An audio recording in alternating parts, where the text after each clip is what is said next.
Ang sarap pala ng pakiramdam. Mag-isa ka lang. Ako lang po mag-isa mga kabilabs. For the first time. Ang sarap sa feeling na mag-isa ka lang. May listahan po ako dito ng mga bibilhin. Kasi kailangan 1 hour tapos na tayo. So, yun yung agenda natin. Matapos tayo within 1 hour. Orasan nyo ako mga kabilabs. I don't know where she came from. Kinda turned me upside down.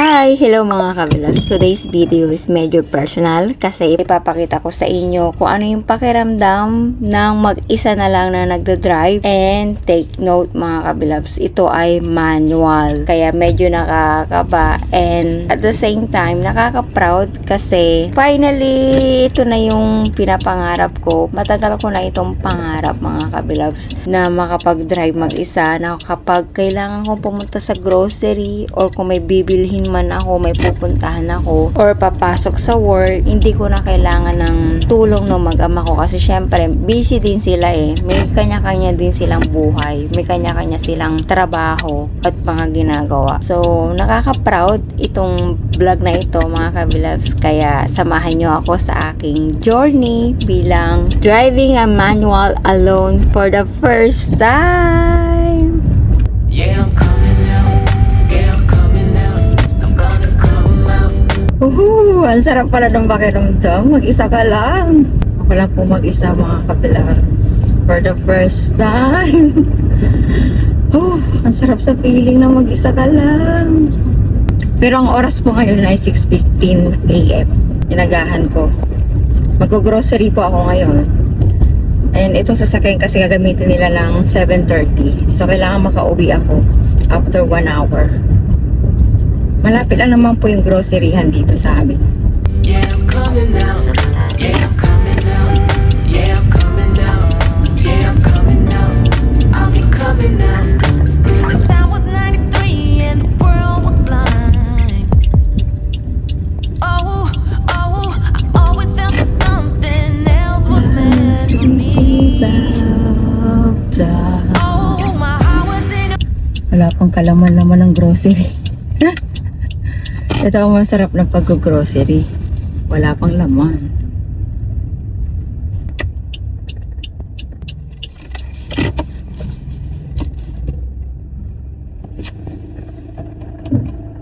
Okay, so as you can see mga kabilabs, reverse po yung pinaka-favorite ko po na gawin kasi ang bilin sa akin ni Habi, kapag mag-grocery, kailangan yung madali kang umalis after mong mamili.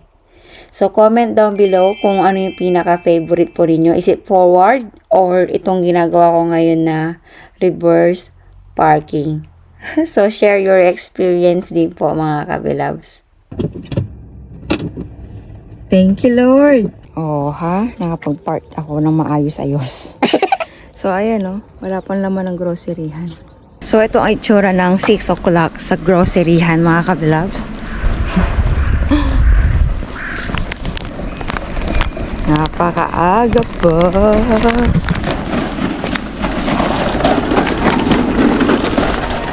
So, kukuha muna tayo ng cart dito. Medyo maambon. Kaya basa siya. Kung kumuha dito basa. So, nandito tayo sa favorite ko mga kabilabs. Favorite namin bilhan. Kasi ito yung pinakamalapit sa bahay. Dito ako kuha. Kasi maambon. Maambon yung sa labas. Kaya ito yung pupunin ko. Sarado pa yung kalahati. Kasi alas 6 pa lang.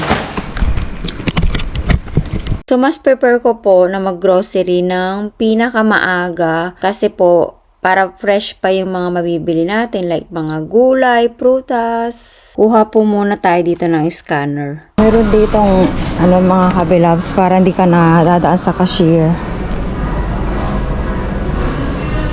So, meron tayong membership card dito. Yung membership card dito mga kabilabs walang pangalan. Ay walang bayad. Ay, di ko nakuha agad.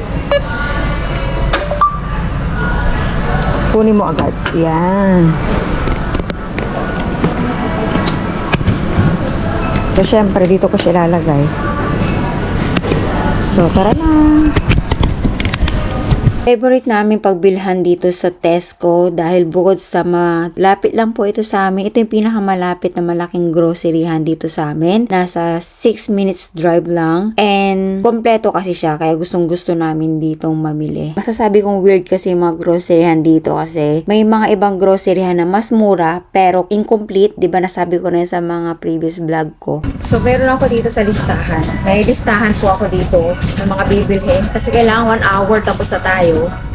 So, yun yung agenda natin. Matapos tayo within 1 hour. Orasan nyo ako mga kabilabs. Okay, so i-explain ko lang po sa inyo mga kabilabs bakit kailangan natin magmadali. Kasi ito yung araw na Saturday and si Aizel po kasi may pasok sa nursing home. Si daddy niya may pasok sa hotel. Yung hotel na pinagtatrabaho ng daddy niya sa town center, walang parking doon. Kung magpa-parking ka man doon, kailangan mo magbayad. So, yung bayad doon medyo mahal. Nasabi ko na rin yun sa mga previous vlogs ko na yung isang oras niya ay mapupunta lang sa bayad sa parking. So, ang agenda today ay kailangan 7:30 makauwi na ako sa bahay kasi ihahatid pa ni Aizel ang daddy niya sa town center bago siya didiretso sa kanyang trabaho. So, kailangan natin magmadali. So, baka magtaka kayo mga kabilabs, dalawa naman yung kotse nyo. Di ba, pwede mo naman gamitin yung isa. Naka-insure din po, anyway, naka-insure din po ako sa parehong sasakyan. Kaya lang, yung SUV kasi, yung malaking sasakyan, hindi pa ako confident na gamitin siya during the busy road kasi natatakot pa ako. Hindi pa ako completely 100% confident. Anyway, pwede ko rin naman silang ihatid mga kabilabs. Kaso nung itong video na ito, sinunod ko po ito ng June 27. So, nasa 10 days pa lang ginagamit yung bagong sasakyan and hindi pa ako 100% confident din doon. Kaya ginamit ko siya ng, kung napapansin nyo, di ba maaga ako nag-grocery para hindi pa busy yung road. Kasi pag busy yung road, mga kabilabs, kinakabahan ako. And to be honest, namamatayan pa rin po ako. Kaya hindi ko siya pwedeng gamitin ng busy road, busy hours. Busy road ako ng busy road po. Pero what I meant is busy hours. And FYI lang po, kahit na itong groceryhan na to ay nasa 6 minutes drive lang po, pero yung roundabouts na dadaanan ko ay 12 roundabouts. Ganun po karami yung roundabouts dito. Kasama na po yung mini roundabouts doon. I don't know where she came from.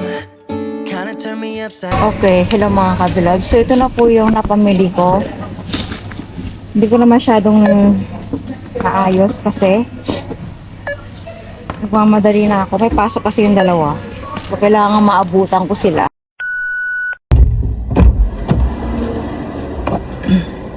Hello! Okay. So, 1 hour tayo sa loob mga kabilabs. Nandito na tayo. So, aalis na tayo mga kabilabs. Sa jacket ako kasi lagi malamig sa loob ng grocery. Thank you Lord. So, yeah. Tara na!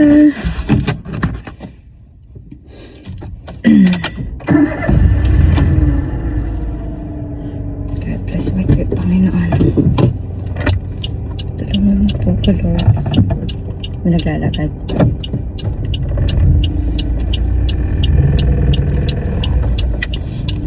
Alright. Thank you, Lord. First time ko mag-grocery mag-isa. Kakatuwa naman. Ang sarap sa pakiramdam. Okay, so kung napapansin nyo mga kabilabs, hindi ko na kayo naisama sa checkout kasi nagloko yung GoPro na gamit ko, napapalit na ata siya. Naghang! So, hindi ko na ipakita sa inyo yung checkout tuloy. O diba, nakikita nyo mga kabilabs, maliwanag na. May I ask a favor mga kabilabs? Comment down below kung okay sa inyo itong position ng ating camera or mas prefer nyo na paligid yung nakikita nyo, yung harapan ng kotse. So, let me know para alam ko yung gagawin ko next time. Baka naman nauumay na kayo sa mukha ko habang nagdadrive. Baka mas gusto nyo maging aware sa paligid. So, let me know mga kabilabs.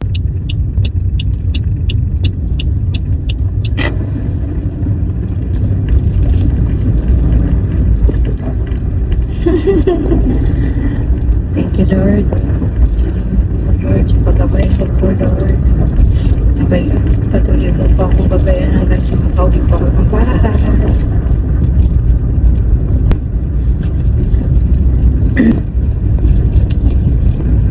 Okay, praise God. Nandito na po ako sa harapan ng aming flat. So, habang nagmamaniobra po ako, yung mag-ama ko nandyan, nakabantay po sa akin. So, on time po ako. Hindi po ako na-late sa usapan. And, di ba ang usapan namin ay 7:30 or 7:30. Dumating po ako dyan ng 7:28. So, praise God sa kanyang pag-iingat sa akin. Nakauwi naman po ako ng ligtas. So, yung sinabi ko po sa inyo kanina, di ba, 12 roundabouts. Kasi papunta, 6. Eh, di ba, back and forth kaya 12. Pero yung mini roundabout doon ay 3. And 3 din yung big roundabouts. Kaya nakakaba din kasi malimit, 'di ba, sa roundabouts. Doon ako namamatayan. Or sa junction.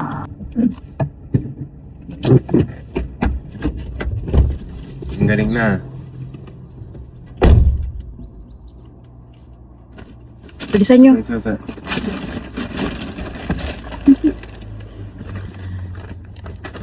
So, sila yung kukuha ng aking mga groceries.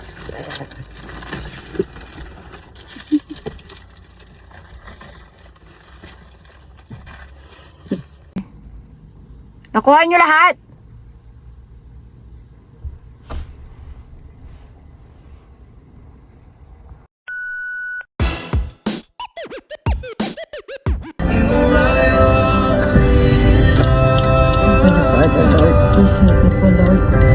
Okay, a week later, ako na ang magdadrive. Ako na ang susundo sa mag-ama during the rush hour. So, ito pong date na to ay July 3 and ang oras po ay magto-2 kasi ang out ng aking anak ay 2:00 and ang usapan after kong sunduin si Aizel, susunduin naman namin ang kanyang daddy sa town center. Hindi nyo masyadong nakikita mga kabilab sa expression ko kasi hindi nyo kita yung mata ko, pero sobrang kinakabahan ako dyan mga kabilabs. And take note, kagaling ko lang po ng night shift and gumising talaga ako ng maaga para sunduin sila. Mix pa yung aking mood kasi pagod sa work, kagigising, and first time ko. Ito yung pinaka first time kong magdadrive na busy ang kalsada kasi nga 2:00. Unlike nung naggrocery tayo, di ba umaga yun 6:00 or hanggang 7:30. So hindi pa ganun ka busy nun. Dito talagang busy to mga kabilabs. Kaya kinakabahan ako, kaya laking tulong na nakikinig ako ng worship song kasi kumakalma yung nerves ko and sinasabayan ko siya para mawala yung kaba ko. Kaya praise God kasi sinamahan niya talaga ako. Jesus. Wow, traffic. Save the day, have the pain. Glad in there's a day.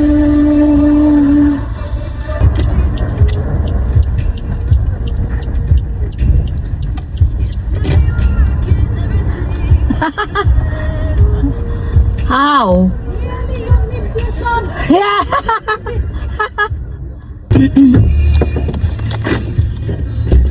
Paano gagawin ko? Ano po gagawin niya? Dito ako. Go lang po, go lang.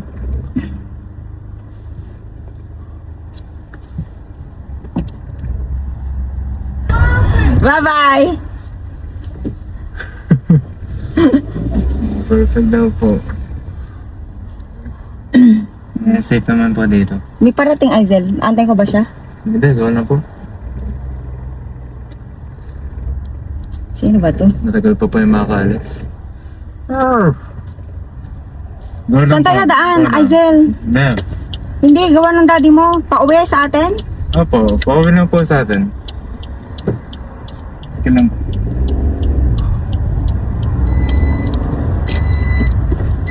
Let's go! Wow! Okay, sa mga bago po sa ating YouTube channel, ang anak ko po ay nagtatrabaho din po sa aming nursing home bilang housekeeping, and Friday po yan, kaya wala po akong pasok. Medyo nakakatakot po yung place namin, yung world of place namin kasi 40 mph po ang speed limit dyan. Beginning and ending po siya ng single carriageway na may speed limit na 60 mph. Maganda po yan. Pinagbigyan niyo po siya. Malaki po yan. Pagbigyan niyo na rin po ito. Mataba siya.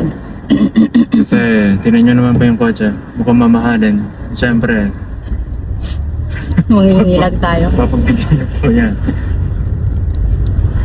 Tanggalin mo na yung face mask mo, kausapin mo sila. Eh, pangit po po. Tanggalin mo yung face mask mo. Ba't hindi tayo dadaan? Ayaw mo doon sa straight. Hmm? Ayaw mo doon sa straight. Doon dumadaan si na Aileen pabalik na, pauwi ng town. Hindi, kasi hotel po kasi. Traffic po talaga doon. Traffic doon. So dito tayo sa bahay. Sa totoo lang po, parang same lang din yung distance. Malayo niyo po sa kaliwa. Sa likod, nakita ko na. Sabi niya po, diba galing po siya domino, sabi niya, mainit daw po. So yun, in-offer ko po na siya na lang po yung gagamit ng electric fan. Diyan na po yung sinusundo namin.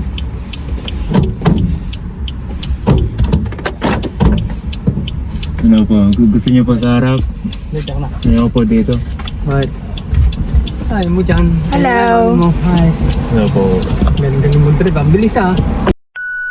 At ayan na nga mga kabilabs. Conclusion na po tayo. Ngayon tapos na po ang first solo drive ko. Sobrang saya po sa pakiramdam at fulfilling ng experience na ito. Isa itong malaking achievement para sa akin dahil matagal ko itong ipinagdasal at pinaghirapan. Totoo nga na walang imposible kapag may tiyaga, sipag, at higit sa lahat, tiwala sa Diyos. Maraming salamat sa pagsama ninyo sa akin sa isa na namang milestone ng buhay ko.